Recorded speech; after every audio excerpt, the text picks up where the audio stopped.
So about a month ago, I decided to recreate some rooms from Dandy's World into Minecraft, and the results were shocking, to say the least. So I'm back again with a few more rooms from Dandy's World into Minecraft. Which ones? You'll just have to wait and see, with a few more surprises along the way.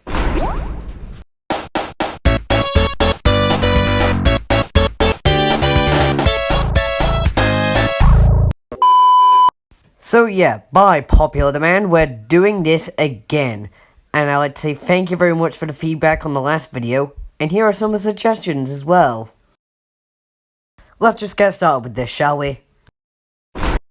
Before we have a look at any of the new rooms we made, let's have a look at the updates that we did to the map first. Okay, so here we are, back at the lobby again, but before we do anything with the updates and tell you about the changes, we gotta first change into a different skin. I'm picking Goob.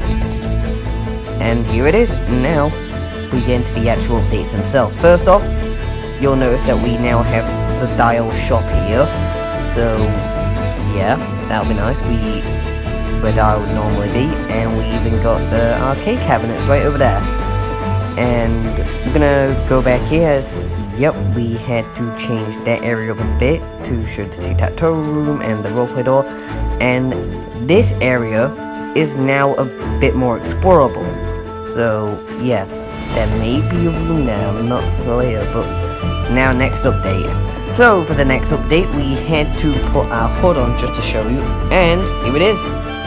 We have given title card pop-ins for the main rooms and possibly some of the other rooms as well. Another update that I've done to this room is with the cobblestone texture.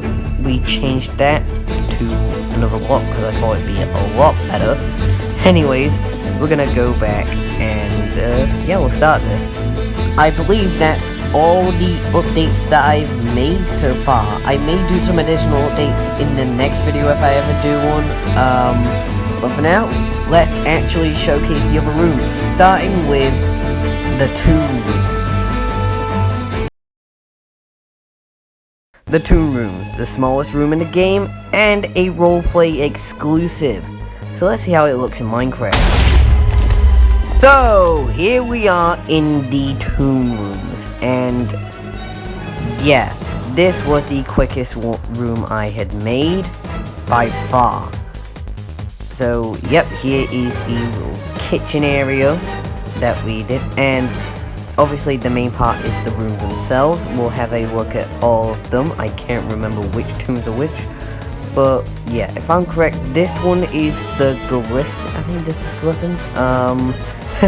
The next one, alright, yeah, the next one, I think this is Scoob and Scraps as a room.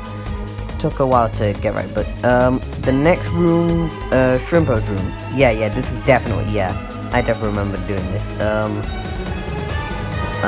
This room, Boxon's room, so I actually quite liked what I did with some of the rooms here.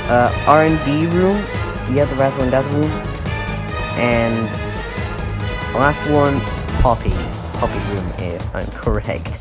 We're gonna go all the way over here to the little TV and such, and yeah, this was quite fast for me. And oh look, it's where I do most of my videos. Jokes aside, now I bet you're wondering, you already know there's a blackout feature, but where's the lever? Well, it's not there, it's not at the elevator. Instead, it's over here. And let's say we flip that, and yep, we got ourselves a blackout feature. We're gonna flip that back on, if I'm correct. Yeah, yep, that's on, so all the lights are back.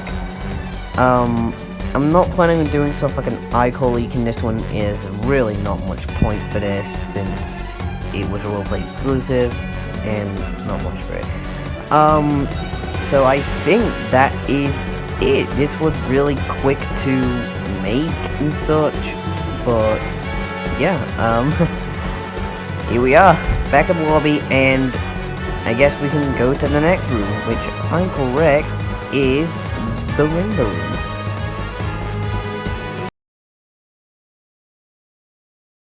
Okay, the next room that we're doing is the Rainbow Room, which is actually the first map I ended up playing in this game. Now let's see how it looks. So in order for us to access the Rainbow Room, what we're going to have to do is head into this elevator and press the top button right there, and voila! Here we are in the Rainbow Room. And let the showcase begin.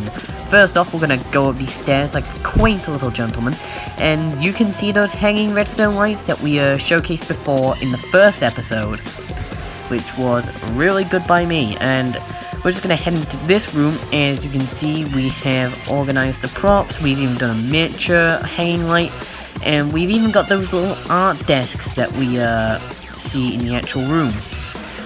But yeah, this is where we actually start, you know, dealing with the props and such.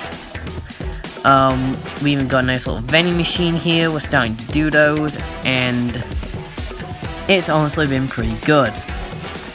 On the other side, it's pretty much the same, really. Not much going on here.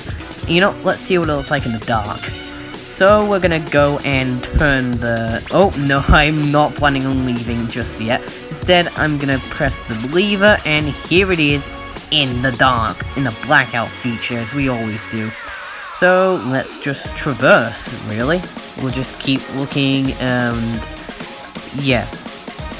Let's just say it's gonna make these bookshelf areas a lot more of a really difficult maze, and yeah, I can't even see for the life of me. Let's turn these back on. So, yeah, I can't really see, but you can get the idea. You're not really meant to see. So, let's just turn these back on and just give you one last look around the room before, well, it's over. I couldn't really do the posters because map art is a pain and you wouldn't even see me for an entire year. But apart from that, I would say that this room went pretty dang well for me. And it also solidified me using those blocks instead of banners for Rainbow. So yeah, on to the next room. Yet again, thank you very much for the incredible support in the previous video, and if this video manages to get 2,000 views before, let's say, October 10th, I'll do a third one. Welcome to the kitchen room. You probably already know the drill by now, so why don't we just see how it looks in Minecraft. Okay, so here we go to the kitchen. All we need to do is press this button, and here we are, the kitchen. So we're gonna have a bit of a look around here as usual, and I'll say we got the machines again. These tables and such. I'll say I tried my best with the tables. I don't think I got it quite right. Also yeah, we also got the icon leak again. I may show a bit more of a demonstration on that later. Anyways, moving on from that, we're gonna go into this section of the map, which, if I'm correct, is the most open area. Even though we have some icon leaks to slow you down, but also this closed elevator to ensure a dead end. And some other obstacles in the path for distraction if you wanted to. Let's go over here, and yep, we can see more of the machines, but let's see how this map looks in a blackout. Okay, so we are going to be going to the elevator, and we're going to go give you a showcase of this room in a blackout. And I'll say it works, definitely, but obviously due to how big the room is, some of the lights, you have to walk there. It's a lot worse than the Astro Room in the previous episode, but yeah, let's just keep going. This room, we still got that closed elevator and the icon leak, and we'll just hop over the table, and we'll just have a better look over here. I don't think I really got to show much of here. And yeah, just as it is, you can only really see the machine lights, which was pretty much the intention. But anyways, I think we should possibly head back and turn on the lights, as even I'm starting to not really see well again. So yeah, and here we are. Just gonna give a further look into how the icon leak works. What it mainly does is it's supposed to slow you down, and since we haven't done a machine mechanic, we can't really implement a sort of skill check thing. Anyways, I think that is it for this, yeah, let's go into the final room. Now for the final room, now for the moment you've actually been waiting for, and the reason I decided to make this video. Dyle's room. Now let's see what I've done with it.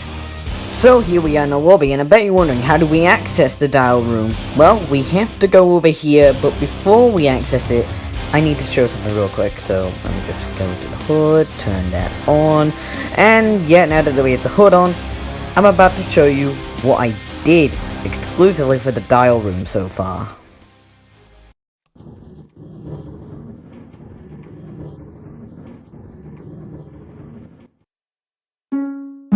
Yup, we made, or at least tried, a working elevator. How I did it was using teleportation command blocks, redstone, and minecarts on the top of the elevator to make it sound like the elevator is actually moving. So let's continue on with the showcase of the room, and over there is the secret room. We'll have a look at that later. For now, we are going to head towards, also you can also see more machines, and fun fact, I did every single machine in this room. Don't believe me? See for yourself. All those blocks of redstones? Yep, they're all a different machine. And I counted, and there were 25 of them. Okay, back on track with the actual tour. And we are going to have a look at a few more machines. And this back area, this entire place, feels like a goddamn labyrinth.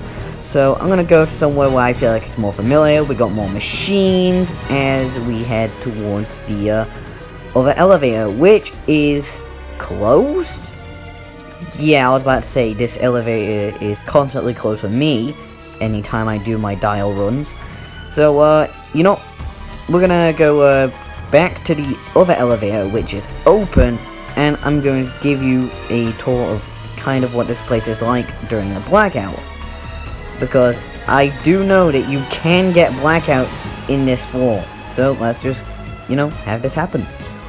And here we are as we turned the most dangerous place in the Garden View to now the most darkest and dangerous places in the Garden View. Because why not? And, you know, we'll also give you a bit of a look around. Obviously, that was the middle area. We're gonna go around here to the back, to, if I'm correct, the back left, usually, as we are going to go back to the middle. Obviously, you can see the fake elevator again, and obviously, you can just constantly see different machine lights everywhere.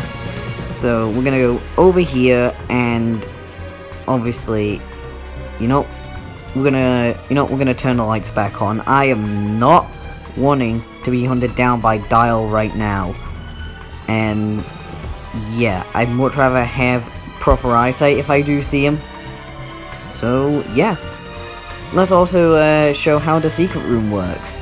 So I bet you're wondering, how in the heck do we even get access to the secret room? So here I am, gonna explain it. So what we gotta do is head all the way to the fake elevator, aka the one that is closed. Turn to our right and see this bookshelf and this nice little lever. We flip that, and now all we gotta do is make our way to the secret room. As, yeah, I also decided to do the secret room, because why not? And here it is, the secret room. As I'll see, this is just a small part of the place. Obviously no machines actually pop up here, and the only time you even get access to this is during panic mode. So finding footage for this was really difficult, but I think it turned out quite well. Overall, I would say that this is my personal favourite room that I decided to recreate in Minecraft, with the sprout room from the previous video being a close second. Anyways, I think that is the end of the video, so hopefully you liked it, and see you later.